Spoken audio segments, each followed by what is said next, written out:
Hi, I'm Natalie, 38, and my daughter Madison is the most dedicated 12-year-old dancer you'll ever meet. When we arrived at the Regional Youth Dance Championship, everything was on the line.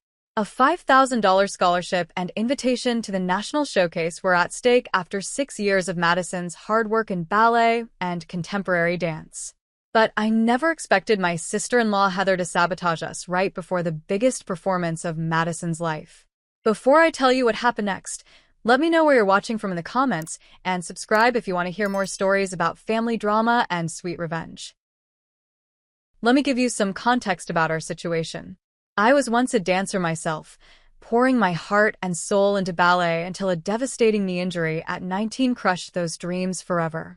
I still remember the sound of my ACL tearing during that fateful performance and the months of physical therapy that followed. The doctors made it clear I would never dance professionally again. I had to rebuild my life, find a new path. That's how I ended up getting my degree in accounting, meeting my husband Ryan, and eventually channeling my passion into supporting Madison. When Madison was just 4 years old, she started twirling around our living room with a natural grace that caught my attention immediately. Unlike some dance moms who push their children relentlessly, I was careful to nurture her interest without forcing my unfulfilled dreams onto her. I introduced her to a beginner ballet class, and the joy on her face after that first lesson told me everything I needed to know. This was her passion, not just mine. My sister-in-law Heather entered our lives when she married my brother Kevin 8 years ago. From the beginning, there was tension. During their wedding planning, Heather repeatedly dismissed my suggestions despite Kevin asking me to help since I had planned several successful charity galas. She seemed determined to establish dominance in every situation, especially with female family members. I tried to maintain peace for Kevin's sake, but Heather's competitive nature made it difficult. Heather has twin daughters, Amber and Ashley, who are 13 now. They started dancing around the same time as Madison, and while they're talented, they've never quite matched Madison's natural ability or dedication. This fact seems to be a constant source of irritation for Heather, who pushes her girls relentlessly. The twins are actually sweet kids when their mother isn't around, sometimes even admiring Madison's technique during family gatherings. Over the years, Heather's jealousy manifested in passive-aggressive comments that became increasingly difficult to ignore. Oh, Madison's still doing that basic routine? Amber and Ashley mastered that last year.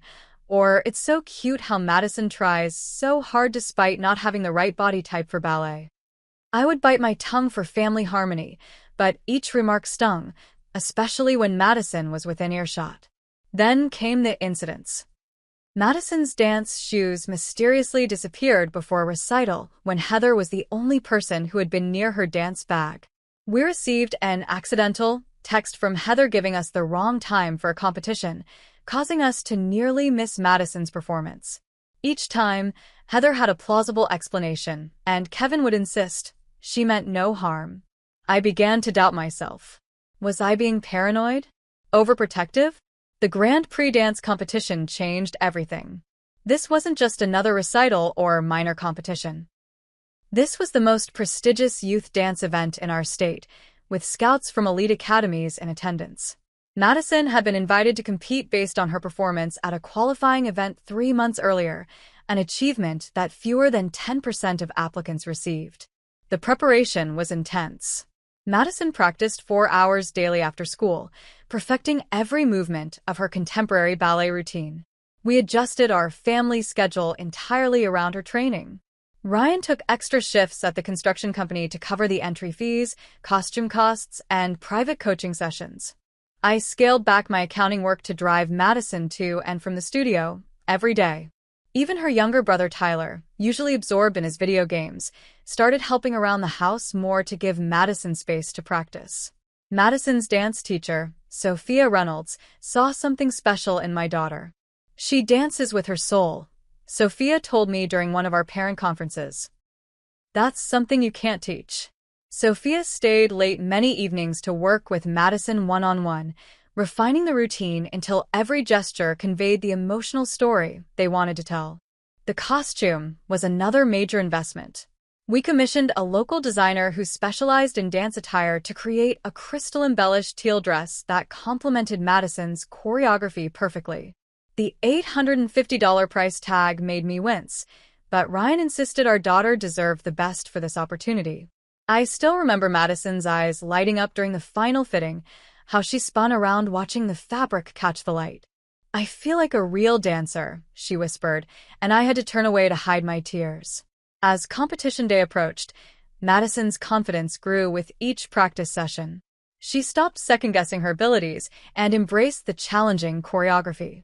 Even Sophia commented on the transformation. "Whatever happens at the competition," she said, "Madison has already achieved something remarkable."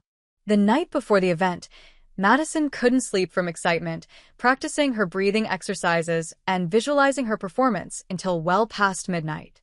What none of us knew was that Heather had been stewing in resentment ever since learning that Madison had qualified while her twins had not. They would still compete, but in a different division with less prestige and smaller prizes.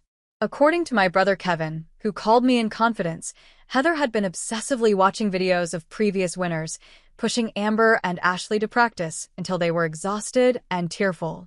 The competition had become personal for her in a way that went beyond normal parental pride.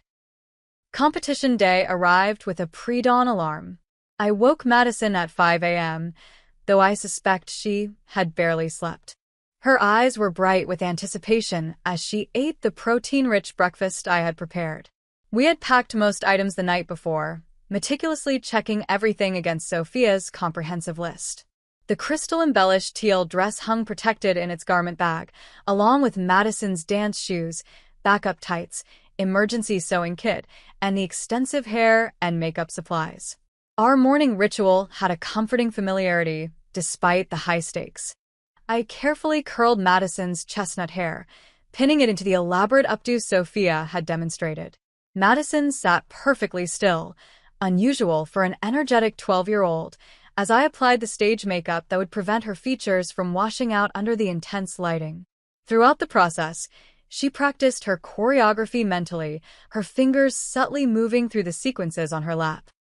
"You're going to be amazing today," I told her as I secured the final hairpin. "Just dance like you do in practice, and everything else will take care of itself." "What if I forget something?" Madison asked, a rare moment of vulnerability breaking through her composed exterior. "Then you'll improvise, just like Sophia taught you. But you won't forget. You know this routine better than you know your own name." We arrived at the Golden State Convention Center an hour before check-in opened. The parking lot was already filling with cars, dance moms and dads hustling their children through the massive glass doors. Inside, the atmosphere buzzed with nervous energy. Competitors of all ages warmed up in every available space, some stretching against walls while others marked through their routines in whispered counts. We located our assigned dressing room, which Madison would share with 5 other dancers in her division. 2 families were already setting up when we arrived. The Wilsons greeted us warmly. Their daughter Gabriella had taken a few master classes with Madison in the past. The Garcia family was new to us, but their daughter Isabella immediately complimented Madison's hair and offered to share their phone charger if we needed it. The camaraderie among competitors was one of the things I loved most about the dance community. I was hanging Madison's dress carefully on the provided rack when Heather burst in with Amber and Ashley in tow. Her smile seemed excessively bright as she air-kissed my cheeks. "Natalie, Madison, so wonderful to see you both. Girls, say hello to your cousin and aunt." The twins offered shy smiles. They looked exhausted, dark circles visible beneath their stage makeup. I felt a pang of sympathy for them. "Madison, your hair looks just darling," Heather continued, her voice carrying across the room so other parents could hear. We went with a much more sophisticated style for the girls, of course. The judges in the elite division tend to prefer a more mature presentation. I ignored the implied criticism. "The girls look lovely. Are you in this dressing room too?" "Of course," Heather replied, claiming the largest corner of the room despite arriving after everyone else. "I specifically requested we share with family. I thought it would be nice for the girls to have their favorite aunt around." For the next hour, Things remained surprisingly pleasant. Madison stayed focused on her warm-up stretches while I organized her accessories. Heather was uncharacteristically helpful, offering everyone bottled water and complimenting the other girls' costumes. In retrospect, I should have recognized this unusual generosity as a warning sign. As the first call from Madison's division approached, I helped her into the teal dress. The fabric caught the light beautifully, the crystals creating a subtle shimmer with each movement. Madison looked at herself in the mirror, her expression serious as she assessed the overall effect.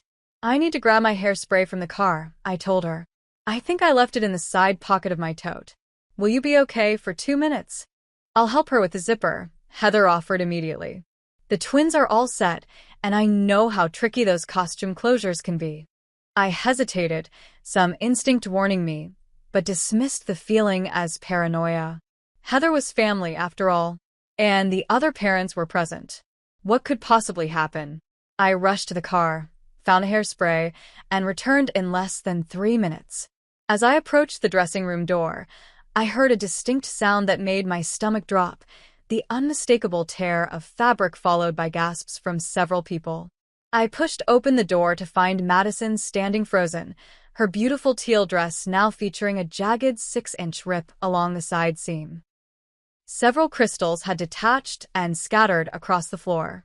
The damage was substantial and immediately obvious.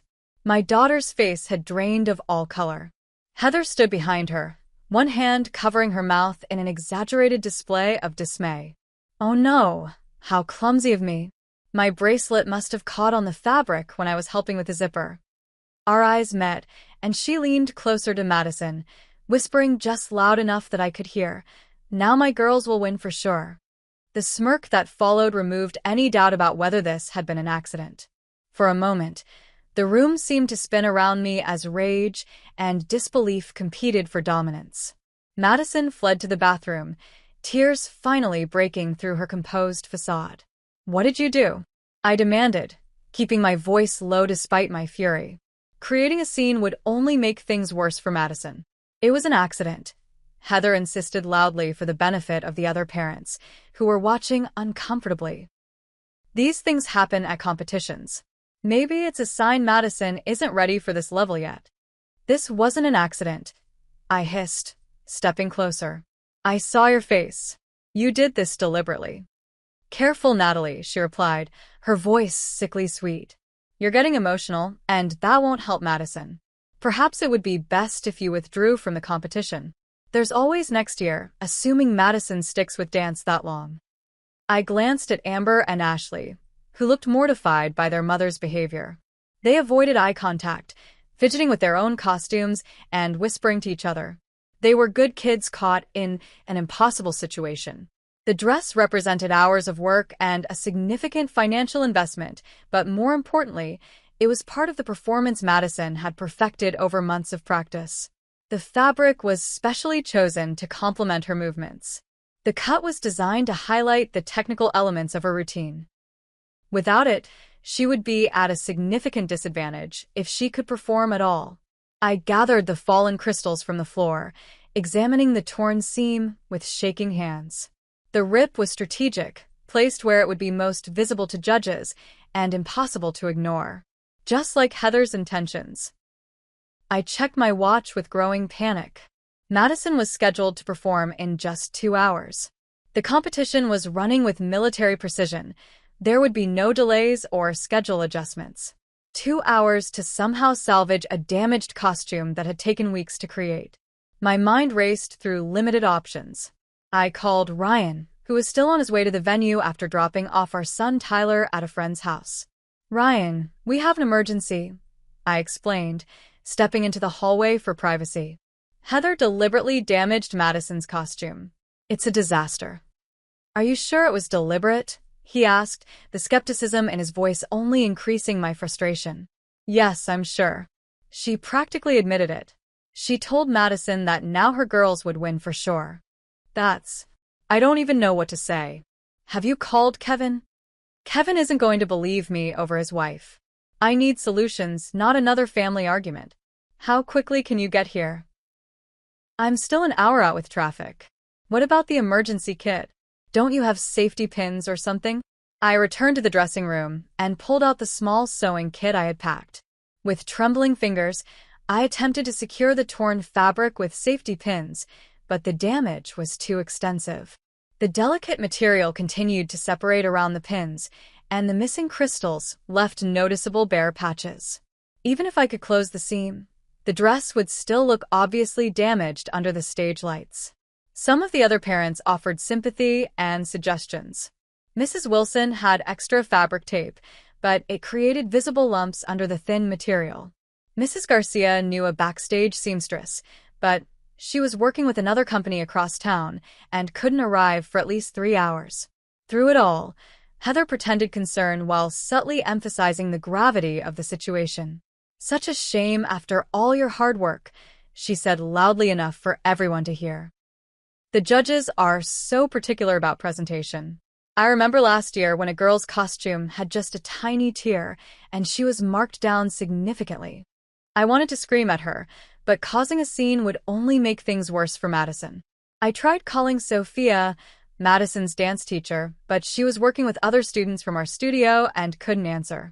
As I struggled with the increasingly futile repair attempts, memories of previous accidents flashed through my mind. 6 months ago, Heather had spilled coffee on Madison's costume bag at a minor competition. The liquid had somehow soaked through to stain just the sleeve of Madison's costume. At the time, I had given her the benefit of the doubt. Now the pattern was unmistakable. Madison finally returned from the bathroom, her eyes red but her makeup surprisingly intact. What struck me most was her composure. While I was falling apart, my 12-year-old daughter seemed oddly calm. "Mom, it's okay," she said quietly. "It's not okay, sweetheart. But we'll figure something out," I assured her, not believing my own words. How could we possibly fix this in time? The competition officials made an announcement over the loudspeaker. Preliminary rounds for Madison's division would begin in 90 minutes. The countdown amplified my stress to nearly unbearable levels. I called the closest fabric store, only to discover they were closed on Sundays. A local seamstress's voicemail informed me she was out of town for the weekend. Each failed attempt at finding help sent my anxiety spiraling higher. My hands were shaking so badly, I could barely hold my phone. I seriously considered withdrawing from the competition. The thought of Madison performing in a visibly damaged costume, being judged not on her talent but on circumstances beyond her control, was heartbreaking. Perhaps it would be less traumatic to forfeit than to face certain defeat and possible humiliation. In the background, I could see Amber and Ashley practicing their routine in a corner of the dressing room. Heather filmed them proudly on her phone, occasionally glancing in our direction with poorly concealed satisfaction. The twins executed their movements with precision, if not the natural grace Madison possessed. Their matching crimson costumes were flawless, a pointed contrast to our situation. My stomach churned with nausea. The room felt too warm, too crowded. I couldn't catch my breath properly. Madison must have noticed my deteriorating state because she suddenly took my hand with surprising firmness. "Mom," she whispered, "trust me for a minute. Come with me." I followed her out of the dressing room, too defeated to question where we were going. Madison led me down a quiet corridor away from the bustle of competitors and parents, her expression unreadable. Once we were alone in the empty hallway, Madison turned to face me with a determination I'd rarely seen in her young face. "Mom, relax. I've got this," she said, her voice steady and surprisingly mature. "Honey, I know you're trying to be brave, but the dress is ruined. We need to face facts." Madison shook her head, a small smile playing at the corners of her mouth. "No, Mom. I mean, I literally have this covered." She led me to a bank of lockers where competitors could store additional items. With deliberate movements, she entered a combination and opened one of the doors, pulling out a garment bag I'd never seen before. "What's that?" I asked, confusion temporarily replacing panic. "My backup costume," Madison replied, unzipping the bag to reveal a stunning purple dress with silver accents and a flowing skirt design.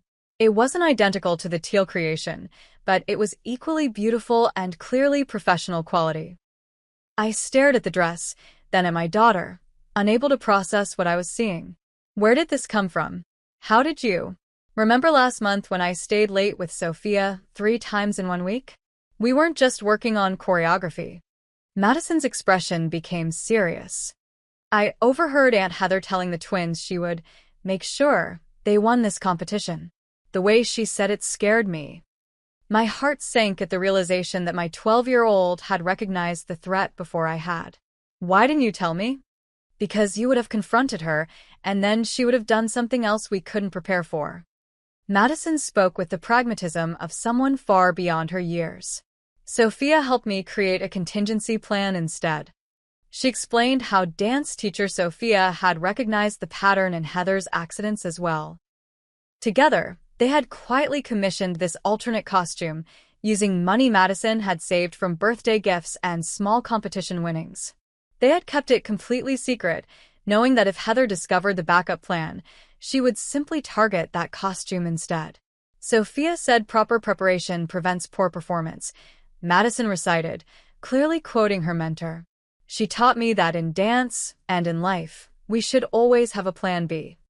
I was simultaneously bursting with pride at my daughter's foresight and maturity, and filled with regret that I hadn't protected her better from Heather's machinations. A child shouldn't have to develop such defensive strategies against family members.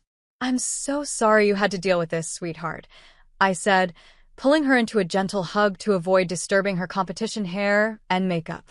I should have seen this coming. Madison shrugged. It's not your fault. And anyway, she only wins if we let her see us upset. That's what Sophia says. I examined the purple dress more carefully. The craftsmanship was excellent, with the same quality as the original teal costume. The color complemented Madison's coloring beautifully, perhaps even better than the teal had done. The silver accents would catch the stage lights effectively. It's gorgeous, Madison. But are you sure it works with your choreography? The original dress was designed specifically for your movements. We adjusted some elements of the routine to showcase this dress too. Actually, Sophia thinks the flowing skirt might highlight my turns even better. Madison demonstrated a quick pirouette, the fabric of the purple dress creating a perfect circle around her. As if summoned by our discussion, Sophia appeared in the hallway, slightly breathless. I came as soon as I could get away. Did it happen? Just like you predicted, Madison confirmed. Aunt Heather ripped the teal dress. I think she caught her bracelet on it deliberately. Sophia nodded grimly. I wish I'd been wrong, but after what happened at the spring showcase, I had my suspicions. She turned to me. I'm sorry I kept this from you, Natalie, but we needed to maintain absolute secrecy. If Heather had seen even a hint of a backup plan in your expression, she would have found a way to counter it. I was momentarily hurt that they hadn't trusted me with the information, but looking at the beautiful alternative costume, I couldn't argue with their results. I understand. And thank you for helping Madison. Sophia smiled. Your daughter is not only talented, but incredibly resourceful. This was mostly her idea, you know. Madison blushed at the praise. So, what's our strategy now? She asked. Should we just switch dresses and surprise Aunt Heather at the last minute? Actually, Sophia said with a mischievous gleam in her eye, I think we should maintain the illusion of defeat until the very last moment. Let's have you wear your warm-up clothes right until performance time. Heather will think you're going on with the damaged dress underneath, or that you've found some inadequate substitute. Then, right before you perform, you can reveal the purple dress for maximum impact. Madison grinned. I like that plan. Mom, looking at their expectant faces, I felt a weight lifting from my shoulders. The crisis wasn't just manageable, it was turning into an opportunity for Madison to shine in ways beyond her dancing ability. She was demonstrating resilience, strategic thinking, and grace under pressure. Let's do it, I agreed, feeling my confidence return. But first, let's have you practice once in the new costume to make sure everything feels right. We found a small unused practice room where Madison could test the dress without being observed. She executed several key sequences from her routine, and I was relieved to see that the costume moved beautifully with her. In fact, the rich purple color against the backdrop of her pale skin created a striking visual impact that might actually improve her chances with the judges. "It's perfect," I told her truthfully. "Even better than the original." Madison beamed. "Then Aunt Heather did us a favor, didn't she?" We returned to the dressing room with Madison now, wearing her warm-up clothes over the purple dress. I carried both garment bags, making a show of handling the one containing the damaged teal dress with obvious concern.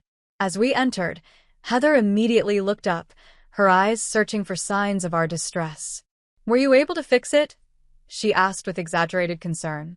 "We're going to try," I replied vaguely, allowing my expression to convey resigned disappointment.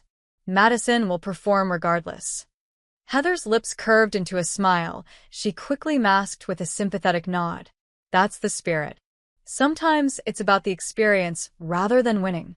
Madison sat quietly in a corner, pretending to mentally rehearse, while avoiding conversation. The other competitors continued their preparations, occasional glances of sympathy directed our way. The Wilsons and Garcias had been kind, offering assistance and encouragement without pressing for details about our solution. The competition officials announced that Madison's division would begin in 15 minutes.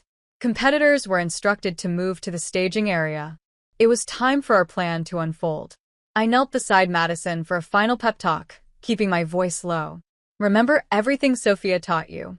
Dance with your heart, not just your feet. No matter what happens with the judging, I am so incredibly proud of you." "Thanks, Mom," she whispered back. "I'm not nervous anymore. I'm excited to show Aunt Heather and everyone else what I can do." We gathered our things and headed toward the staging area. Heather and the twins walked ahead of us, the girls moving with the precision of well-trained dancers. Their crimson costumes were beautifully made, and I had to admit they looked impressive. Heather kept glancing back, clearly waiting for Madison to remove her warm-up clothes and reveal the damaged teal dress. The twins' division was called first. They performed a synchronized jazz routine that showcased their technical skills admirably. The choreography was complex, featuring multiple turns and impressive leaps that they executed with precision. The audience applauded enthusiastically, and the judges made notes with neutral expressions. Their performance was objectively good, though perhaps lacking the emotional connection that distinguished truly exceptional dancers. Heather stood at the side of the stage, beaming with pride. As the twins exited, she intercepted them with hugs and effusive praise. "Perfect, girls. Absolutely perfect." The judges were clearly impressed. She made these comments loudly as Madison passed by, heading to the wings for her imminent performance. With a smug smile, Heather added, "The competition this year isn't as strong as we expected, is it?" Madison pretended not to hear, maintaining her focus. We had timed everything precisely. She would remove her warm-up clothes only moments before taking the stage, giving Heather no opportunity to interfere again. As the announcer called Madison's name, I gave her a final hug. "This is your moment, sweetheart." With perfect timing, Madison shed her warm-up clothes, revealing the stunning purple dress in all its glory. The effect was immediate and dramatic. Several nearby competitors gasped at the unexpected transformation. Sophia, who had positioned herself strategically nearby, quickly helped adjust the dress and gave Madison a final reassuring nod. I turned just in time to witness Heather's reaction. Her jaw literally dropped, her eyes widening in stunned disbelief. She recovered quickly, composing her features, but the momentary shock had been unmistakable. I allowed myself a small, satisfied smile before returning my attention to Madison. My daughter walked onto the stage with her head held high, taking her position with calm confidence.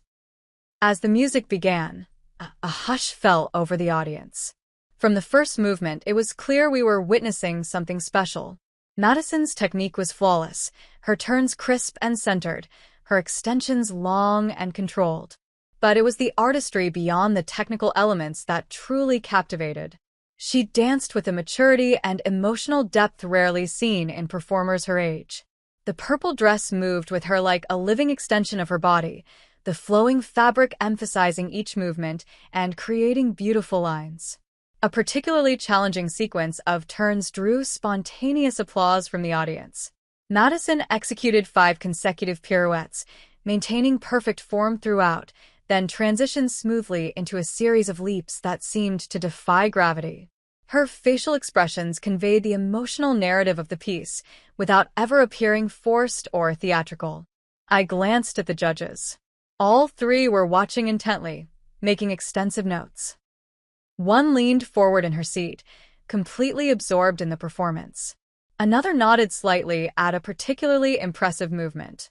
As Madison executed her final dramatic pose, holding a breathtaking arabesque as the music faded, the audience erupted into applause. People rose to their feet in a spontaneous standing ovation.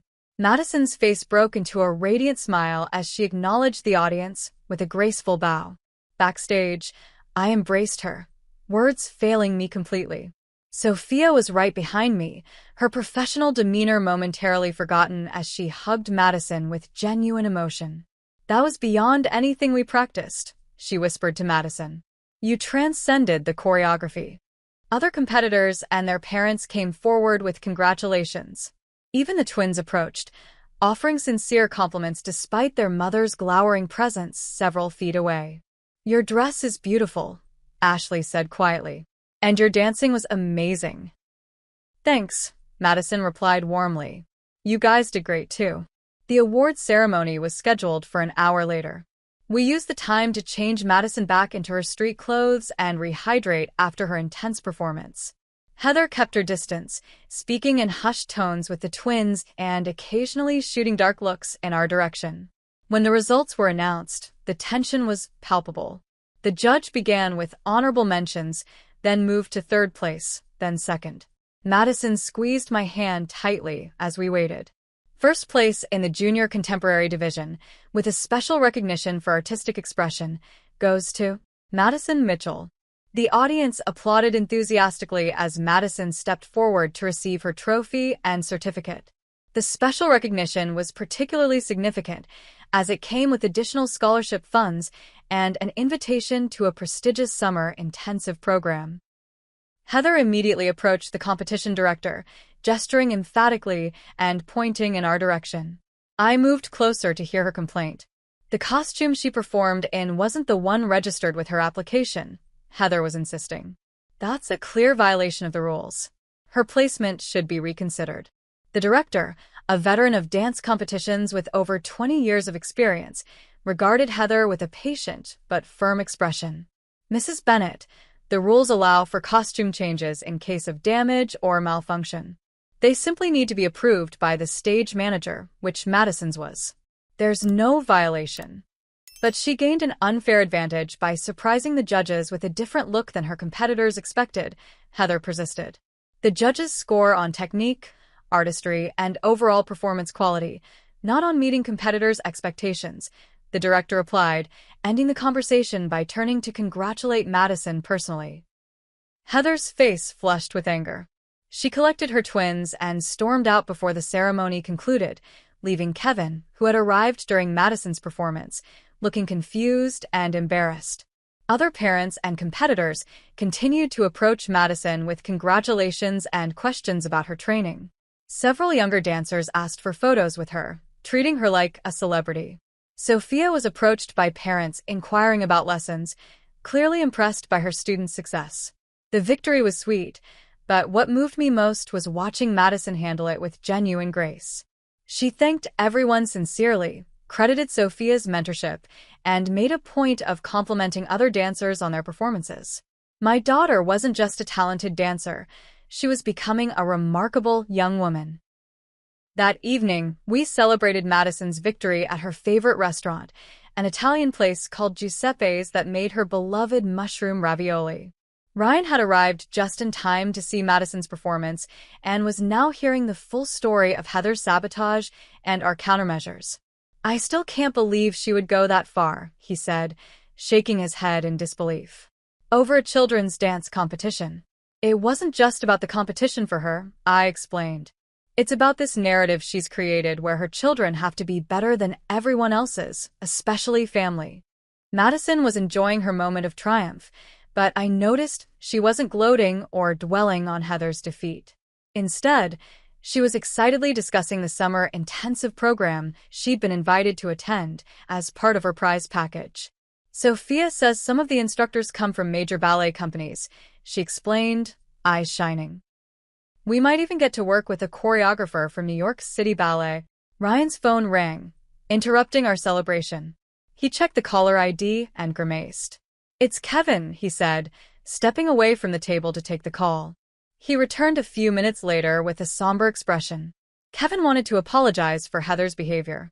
He says he had no idea she would do something like that and he's pretty upset with her. Did he actually believe it happened? I asked skeptically. Kevin had a history of making excuses for his wife's behavior. He said he saw the torn dress backstage after everyone left. And apparently Ashley told him what really happened. Ryan looked meaningfully at Madison. It seems your cousins aren't entirely happy with their mother's methods. This new information made me reconsider the twins. Perhaps they were struggling under Heather's intense pressure and expectations. It couldn't be easy having a mother who valued winning above integrity. Over the next few days, Madison's performance video, which Sophia had professionally recorded, began circulating in the local dance community. The studio's social media page featured her victory, leading to an influx of inquiries from parents of prospective students. Madison was becoming something of a celebrity in our regional dance world. Even more exciting was an email from the prestigious Westridge Dance Academy expressing interest in Madison. They had representatives at the competition and were impressed by her performance quality and artistic maturity. While she was still too young for their full-time program, they invited her to audition for their junior associate program, which would provide advanced training alongside her regular studio classes. A week after the competition, I received a surprising text message from Ashley, Heather's daughter. Can Madison still come to our birthday party next month? We really want her there, even if Mom is being weird about everything. This led to a complicated conversation with Ryan about how to handle our relationship with Kevin's family going forward. We agreed that cutting off contact entirely would punish the twins for their mother's actions, but we needed clear boundaries with Heather. I think we need a family meeting, Ryan suggested. Kevin, you, me, and Heather. We need to address what happened directly. The meeting was as uncomfortable as expected. We gathered at a neutral location, a quiet coffee shop midway between our homes. Kevin began with another apology for Heather's behavior, but when pressed, Heather refused to admit any deliberate wrongdoing. Accidents happen at competitions all the time, she insisted, though her eyes couldn't quite meet mine. I think Natalie is blowing this out of proportion because Madison won, and she wants to make me look bad. Heather, Kevin said firmly, surprising me with his directness. Ashley told me she heard you say Madison's dress ripping would ensure our girls would win. She was upset about it. Heather's face flushed. Ashley misunderstood. I was just trying to boost her confidence. The conversation continued in circles, with Heather deflecting and minimizing while Kevin made increasingly frustrated attempts to mediate. Finally, Ryan intervened with his characteristic practicality. Look, what's done is done. Madison succeeded despite what happened. But going forward, we need some ground rules for family interactions around competitions. The girls are cousins first, competitors second. Their relationship shouldn't be poisoned by adult conflicts. We established some basic boundaries. No unsupervised interaction between Heather and Madison's competition materials, advance notice if the girls would be competing in the same events, and a cooling-off period for family gatherings around major competitions. It wasn't perfect, but it was a start. Our relationship with Kevin's family became more distant for a time. Holiday gatherings were polite but strained. The twins, however, seemed eager to maintain their connection with Madison. They began texting her regularly, sometimes asking for advice about dance techniques or music selections for their routines. I suspected this communication happened without Heather's knowledge. Meanwhile, Madison's dance career flourished. The $5,000 scholarship from the competition allowed us to invest in additional training opportunities we couldn't have afforded otherwise. She attended weekend workshops with guest instructors and began private lessons focusing on her point work, which Sophia identified as an area with professional potential. Madison also developed new friendships with dancers she'd met at the competition. The Garcia family lived close enough that Isabella and Madison began carpooling to a weekly advanced technique class at a neighboring studio. The girls supported rather than competed with each other, each recognizing the other's unique strengths. What touched me most was watching Madison begin to mentor younger dancers at her studio. Sophia occasionally asked her to demonstrate for the beginner classes, and Madison showed remarkable patience and encouragement with the nervous 7- and 8-year-olds. She seemed to instinctively understand how to correct without criticizing, a skill some adult instructors never mastered. "You're good with the little ones," I observed after watching her help a frustrated young dancer master a basic combination. Madison smiled thoughtfully. "I remember how it feels when something seems impossible. And then one day, it just clicks. I want to help them get to that moment faster." I recognized in that simple statement the mature perspective that had allowed her to handle Heather's sabotage with such composure. My daughter understood that success wasn't about defeating others, but about overcoming challenges, including those presented by difficult people. 6 months after the competition incident, the changes in our family dynamics had largely stabilized into a new normal. Madison continued to excel in dance, with multiple successful performances and competition placements. The purple dress had become something of a lucky charm, carefully preserved for special occasions. Kevin had made concerted efforts to repair the damage to our sibling relationship. He began calling more regularly and occasionally visited with just the twins, without Heather. During one such visit, he confided that the competition incident had forced him to recognize patterns in Heather's behavior he'd been ignoring for years. "I've insisted she start therapy," he told me quietly while the kids were playing in the backyard. She resisted at first, but after Ashley threatened to quit dance entirely, she finally agreed. The therapist thinks there's some deep-seated insecurity driving her competitiveness. I was skeptical, but hopeful that professional help might lead to positive changes. For the twins' sake, if nothing else. Heather herself remained distant, but there had been small signs of improvement. After Madison won another significant competition, Heather had sent a brief, but seemingly sincere congratulatory text.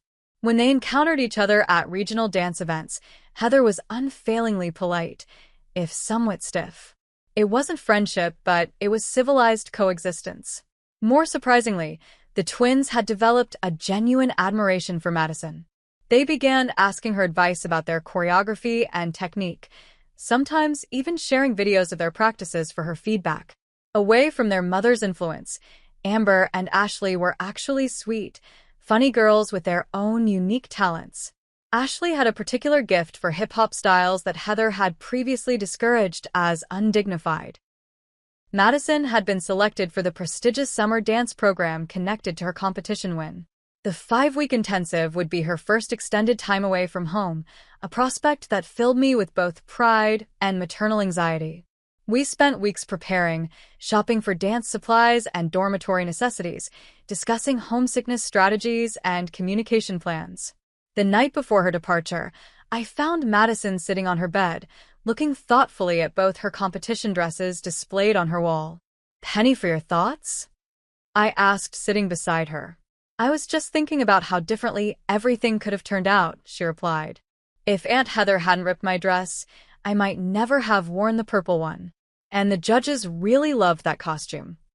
"That's true," I acknowledged. "Though I think they loved your dancing more than any costume." Madison nodded. "But it taught me something important. Sophia always says preparation is key, but now I really understand why. Having a backup plan gave me confidence. I wasn't dancing scared." Her insight struck me as remarkably mature. That's a valuable lesson to learn at your age. Some adults never figure that out. "The funny thing is," Madison continued, "now whenever something goes wrong before a performance, I'm not even nervous. I just think, well, it can't be worse than having your dress deliberately ripped by your aunt." She giggled, the incident having transformed from a crisis into a family inside joke. I laughed with her, marveling at her resilience. "You handled that situation better than I did. I was falling apart, and you were problem-solving." "That's because you're my mom," You're supposed to get upset when someone hurts me. She leaned against my shoulder. But I knew we'd figured out together. The dress incident had become a reference point in our family vocabulary. Whenever we faced a challenge or a setback, someone would inevitably say, "Well, at least no one ripped your dress," our shorthand for keeping perspective during difficulties. Even Heather's behavior had gradually improved. At a recent family gathering, she had actually complimented Madison's performance in a spring showcase, and the praise seemed genuine. The twins confided that their mother's therapy appeared to be helping, though they rolled their eyes at her new mantra about healthy competition. Madison's dance teacher, Sophia, had used the incident as a teaching moment for all her competitive students, emphasizing the importance of sportsmanship and preparation without specifically mentioning Heather. Control what you can control and have contingency plans for what you can't became her frequent reminder before competitions. As for Madison herself, the experience had accelerated her maturity in ways both obvious and subtle. She approached challenges with a calm confidence beyond her years. When a prop malfunctioned during a subsequent performance, she had improvised so smoothly that judges commented specifically on her professional handling of the situation. Perhaps most beautifully, Madison had developed her own philosophy about competition that she shared with younger dancers at her studio. "Dancing isn't about beating others," she would tell them. "It's about becoming better than you were yesterday." Looking back, the torn dress had revealed much more than Heather's jealousy. It had exposed Madison's character, my own protective instincts, and the strength of our mother-daughter bond. It had shown us that sometimes the most significant victories happen backstage, in how we respond to challenges rather than in the spotlight of public recognition. Now, watching Madison pack her dance shoes for the summer program that represented the next step in her journey, I felt profound gratitude for the unlikely gift Heather had unknowingly given us. In trying to break Madison's spirit, she had instead revealed its remarkable strength. Madison caught me watching her and smiled, holding up her purple dress one last time before carefully folding it into her suitcase. "For luck," she explained. But we both knew luck had nothing to do with her success. It was preparation, perseverance, and the quiet confidence that comes from weathering a storm and emerging stronger on the other side. What challenges have your children faced that revealed their unexpected strengths? Has a difficult person in your life ever inadvertently taught you an important lesson? Share your stories in the comments below. Don't forget to like and subscribe for more family stories about overcoming obstacles and finding success in surprising places. And if you know someone dealing with a competitive family member, share this video with them. Sometimes knowing you're not alone makes all the difference. Thank you for watching, and remember, preparation beats sabotage every time.